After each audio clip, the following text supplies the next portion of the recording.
Good evening. Tonight I'm going to tell you another strange and unusual story of the unexplainable from behind the veil. Ever since man was first able to think, he has tried to find reasons for those happenings that he has been unable to explain. Yet even today, with the knowledge of our universe which we have amassed, despite the myths that we have exploded, there are still areas about which we know nothing. The world beyond our understanding, the world behind the veil. Our story tonight concerns the dark and violent circumstances surrounding one of the most famous criminals in history. George Durst was a normal citizen of his time, a man completely average in all respects but one. I knew it. Tucked away down at the bottom of the page. Mr. Walter Durst will give the last of his lectures on clairvoyance tonight at the Cumberland Hall. What? The advertisement. So discreet it's practically invisible. I thought it was quite tasteful. I wish you would let me deal with that side of the business. You have no head for publicity. I had such an odd dream last night. Not black horses again. I couldn't stand another funeral. It was most frightening. I wish I knew what it meant. Good heavens, they've discovered petroleum in Cheshire. Judith, please listen to me. Walter, I am sorry. I didn't realize you were so upset. Last night, Judith, do you really believe I somehow have an ability to see into the future?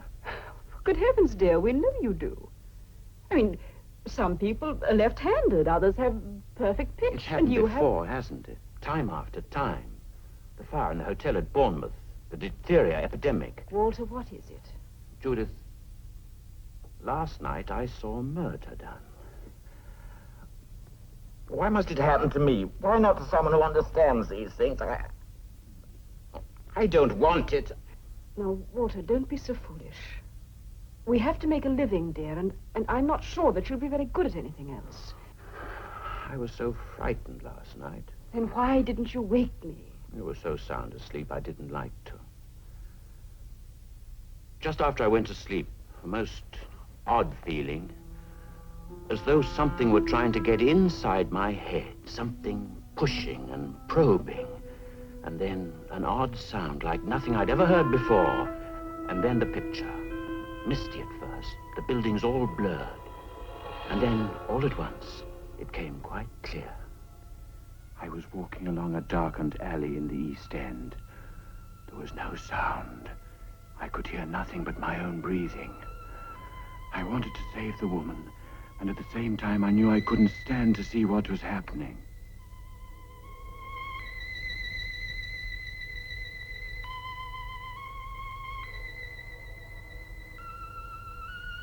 Suddenly, I found myself outside some horrible drinking house. I remember hearing the ticking of a clock. I knew it was important to see the time. My body floated as though it were no more than mist, and the light at the corner of the lane seemed to draw me to it. I felt as if something were guiding me, begging me to look up at the street sign. Bucks Row. I saw it quite clearly, and yet I'd never even heard of the place before. I wish I knew what it all meant. Darling, why should it mean anything? It's probably just an ordinary old nightmare after all that lobster you had last night. No. There was such purpose to it, almost as though I'd been made to see it for some reason. In the early hours of this morning, Timothy Durrant, a cart driver, was returning to his lodgings in Whitechapel when he saw what he thought was a tarpaulin lying in the gutter. Crossed the road for a closer look, only to discover that it was a woman lying there. A lighted match revealed that her throat had been cut.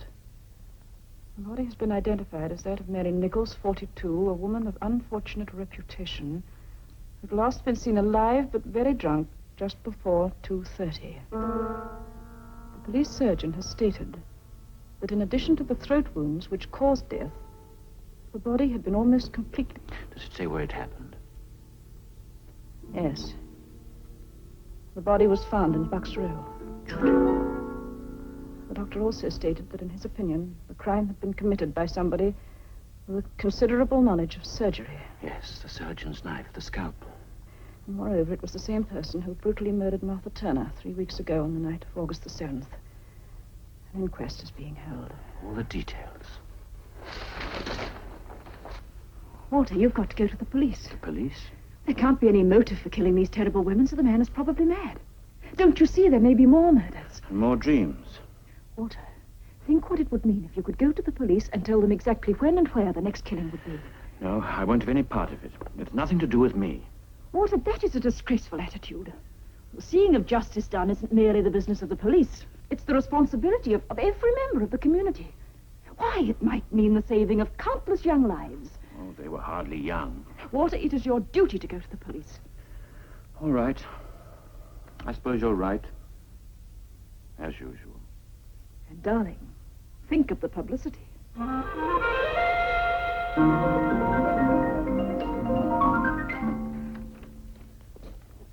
Yes, sir. Oh, good morning. I want to see someone about the Whitechapel murders. What connection? Well, it's rather a personal matter. I prefer to see whoever's in charge of the case. Right, a name, sir? Clairvoyant. Yes? You're new, aren't you? I beg your pardon? You haven't been in before. No. Well, Inspector McWilliam's in charge of the case. I'll tell him you're here. Let's see if you don't mind waiting a while. I mean, all those people A have... lot of money, sir. Brought them all out today. Gypsy Jim, One-Arm Nell, and the old lady with the crystal ball. She can tell us the identity of Jack the Ripper for a mere £50. Jack the Ripper? Well, that's what the newspapers have tagged him. Oh, we have them all, sir, especially on a case like this. But, Constable, I assure you I didn't come here because of any reward. Last night in a dream I saw the exact circumstances of the Bucks Row murder. Several hours before it occurred. The time, the place, everything. Now, sir, you look a nice, sensible sort of gent. You know, the wife had the same trouble.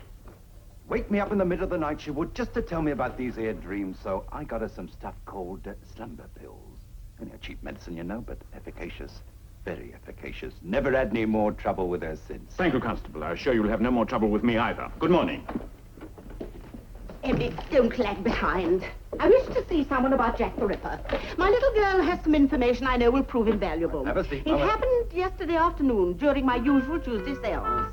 Emily was in rapport with Liati, her little Aztec friend, when suddenly there was a swirl of orange ectoplasm. A ghastly grinning face appeared. Charlatans! Charlatans! The city of millions, once teeming with life after dark, now becomes silent and deserted with the setting of the sun. Children are off the streets with the beginning of nightfall. Women go nowhere unless accompanied by their men. Doors are locked, windows boarded up. London becomes a city of panicking individuals, no man trusting his neighbor or friend. Newspapers demand in their boldest type the apprehension of this mad killer.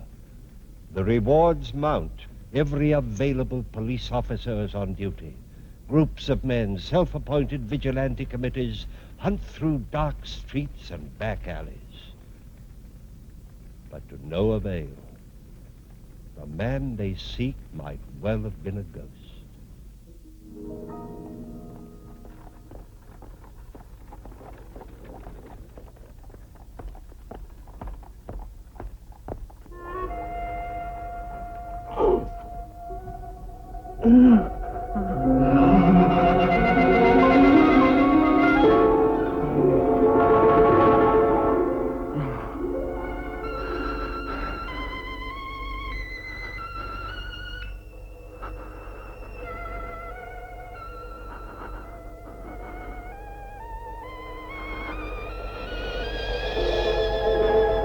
Judith! Judith! Judith! Walter. Look! Look at my hand! Look!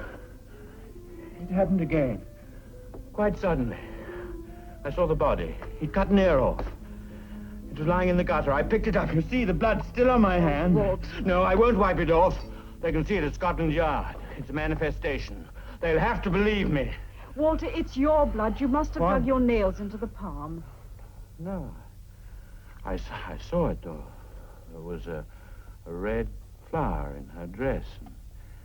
And she had a bunch of grapes, and she was still clutching the bunch of grapes. My dear, you must eat something before you go. Go? Where? Oh, no, not the police. They'd only laugh at me again. Then we'll have our dinner and they can laugh at both of us if they want to. I'm coming with you this time.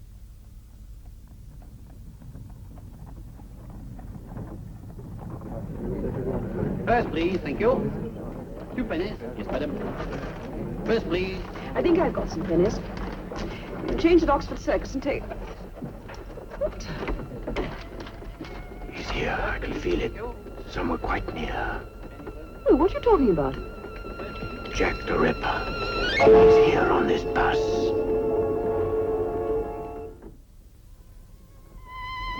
Jack the Ripper.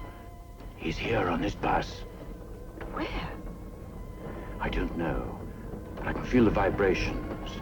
It's the same man, the man in the dream. Regent Spock. Walter, are you certain? Of course. Then we must do something. Try to find him. It's vanishing. It's fading away. Regent Spock. Walter, quickly. Oh, it's Rudolph.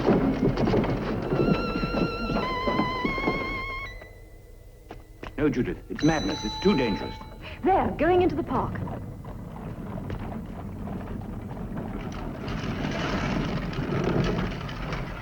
Walter, don't stop me. Which way did he go? I don't know. I can't feel it anymore. Well, try. Concentrate. You must. It's no use. He's gone. It just isn't there. Oh, he's so close. Well, I'm sorry. I couldn't help it. Besides, it would have been madness. Now, I think we ought to go and tell the police. Tell them what? Why, that Jack the Ripper's in the park. They might close the gates. Walter, sometimes I despair of you. Come on, we're going to Scotland Yard.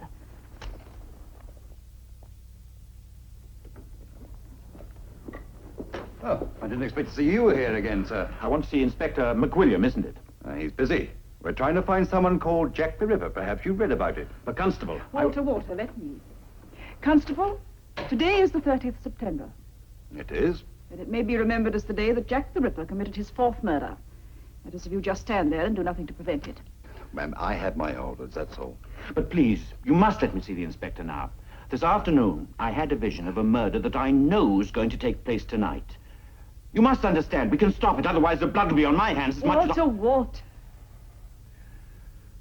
So a woman will be found dead tomorrow, with her ear severed from the head. What did you say? I saw it in the dream. The ear was lying beside her in the gutter. Constable, this way, ma'am. I'm Inspector McWilliam. What's all this about a dream? My name is Walter Durst. I'm a professional clairvoyant. Perhaps my card will do. And what did you dream? Well, I imagined I was walking along a lane in the East End. There was a woman, her throat had been cut, and the ear was lying beside her in the gutter. It's not the first time, you see. The night that Mary Nichols was killed, I saw it just as it happened. The time, the place. When did you send the note? What? The note you received this morning. Oh, I haven't sent any note. I have been here before. The constable will tell you. I'd like a specimen of your handwriting. Sit down, Mr. Durst, will you? Oh, I don't see what my handwriting's got to do with it. Please write. Well, what shall I write? Just 3 words. Dear old boss. Dear old boss. I wish you'd explain. Mr. Durst, you didn't by any chance dream the location of this murder? No, not this time, but I'm sure What do I you mean could not this time? Well, I told you, the other dream, the night that Mary Nichols was killed. But you didn't write to us last time. I don't know what you're talking about.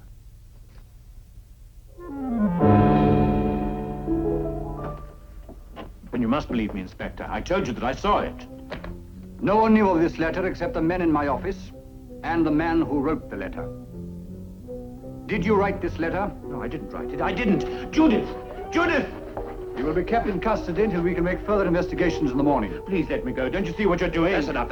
Come on. But the woman, I saw what he did to her. You couldn't tell it was a human face. You could save her. Perhaps I have. Please. Please let me help you. All right, Constable. Well then, God help you.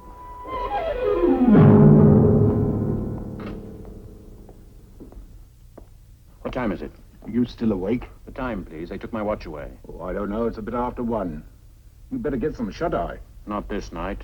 Tell Inspector McWilliam to have a good night's rest. Tomorrow he may not sleep quite so easily.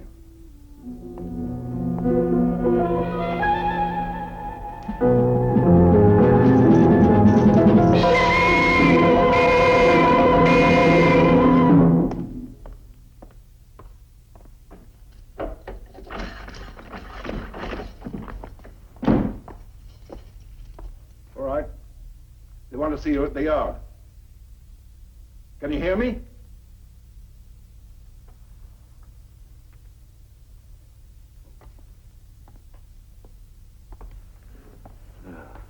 God forgive them. Forgive them.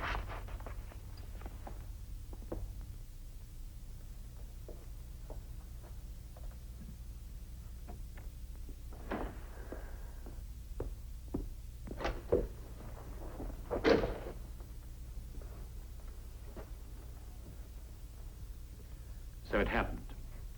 And it was in your power to save that life. 2 lives. 2 women murdered within an hour. One in a yard at the back of Berners Street, the other in an archway off Mitre Square. Both of them hacked to pieces. You were right in every detail. Every man available was on duty in the East End last night. And every suspect we had was under lock and key. It's impossible. Yet it happened. It's impossible. But you knew. How? That's a question I've been asking myself all my life, Inspector. Perhaps the answer will come later. I trust, sir, that you will accept my apologies for what happened last night. Inspector, I owe you my supreme gratitude. This was no imprisonment. It was a release. Until last night, I've been afraid of this gift I have. Ashamed because I was not quite normal. My wife had to have my courage and my convictions for me. Now I know this power was given to me for a purpose. Respect must be paid to it, and to me. I wish to heaven I'd believed you last night. Should you dream again, of course I shall act immediately. We can act now. Walter, last night? No, this was no dream. But I can find Jack the Ripper, probably tonight. This time I shan't even ask how. Every policeman in London is at your disposal. And that won't be necessary. Shall we meet at my house at 7 o'clock? At 7.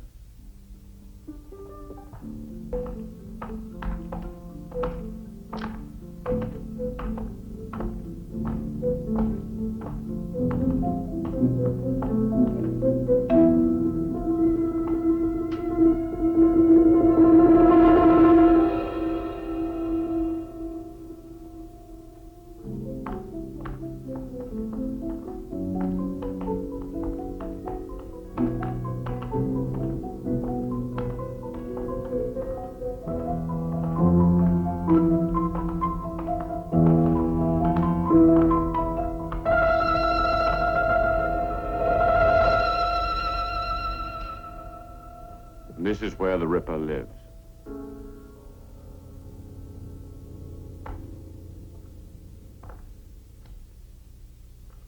G.R. Willardon, FRCS.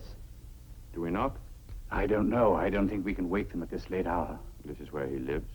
It's incredible. A large house in Harley Street, FRCS. Fellow of the Royal College of Surgeons. Inspector, there's a dog lying at the foot of the stairs. Seems to be light on, sir.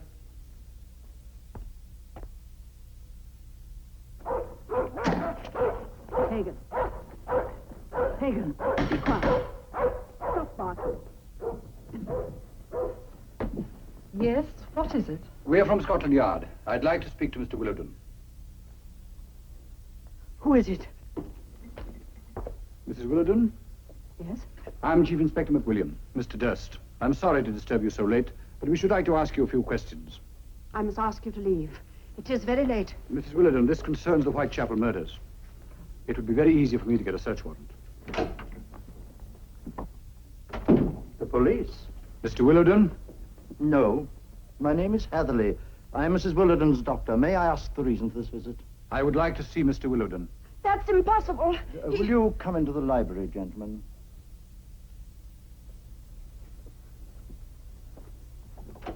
All right, Constable.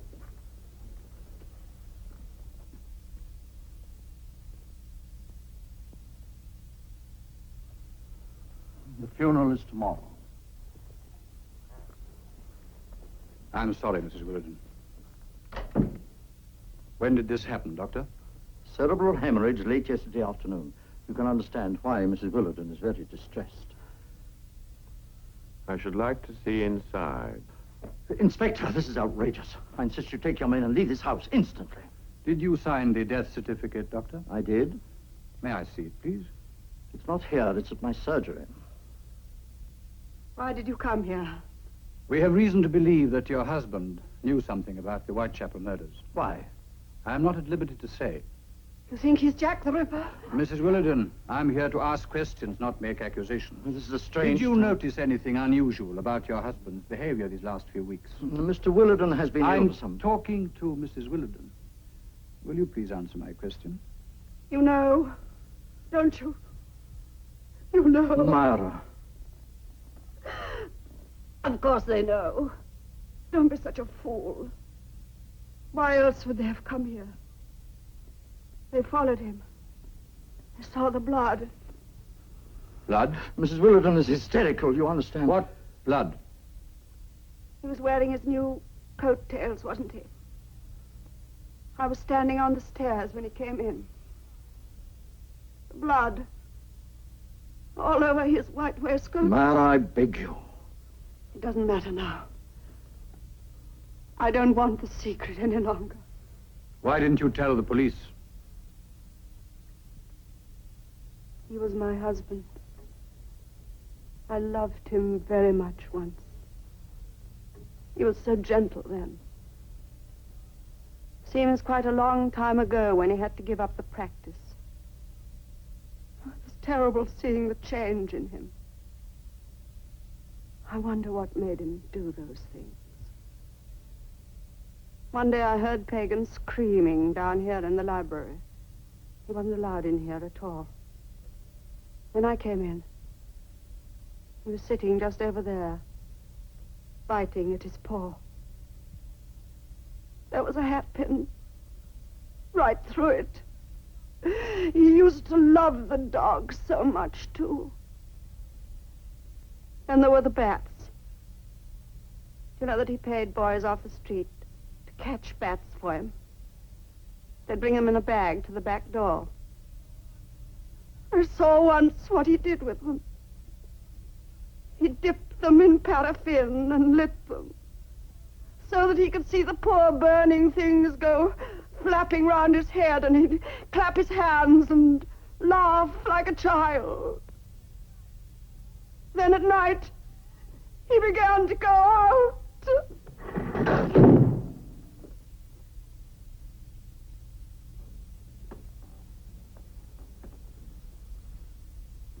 So, the funeral is tomorrow. Yes, to all intents and purposes. The obituary notice has appeared in the Times, and a few relatives have been invited to a simple service in the morning. Where is he, Doctor?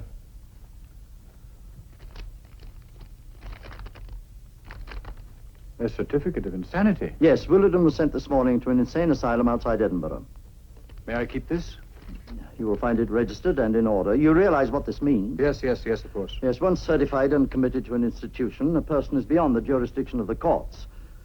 Not even the law can touch Willardon, no. Well, there's nothing more we can do. No, it's better. We should never know. And now, if you'll excuse us, Inspector, it has been an agonizing ordeal for Mrs. Willardon, and she has to rise early in the morning for the funeral. Inspector, is it a terrible thing to hope there will be more murders in Whitechapel?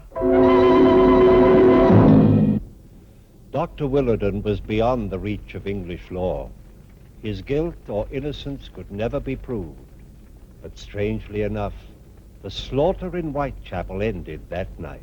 Jack the Ripper never claimed another victim. But what of Walter Durst? How does one explain his gift of precognition, his ability to foretell the future? How could he foresee in such detail the victims and the circumstances surrounding their deaths? He'd never seen any of the women involved.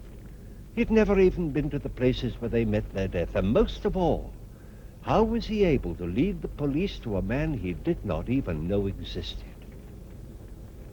There is no explanation known to us, but this we do know. On that night, over 70 years ago, ended a reign of terror unlike any known before or since. Please join me again for another journey into the world of the unexplainable, which lies behind the veil. Good night.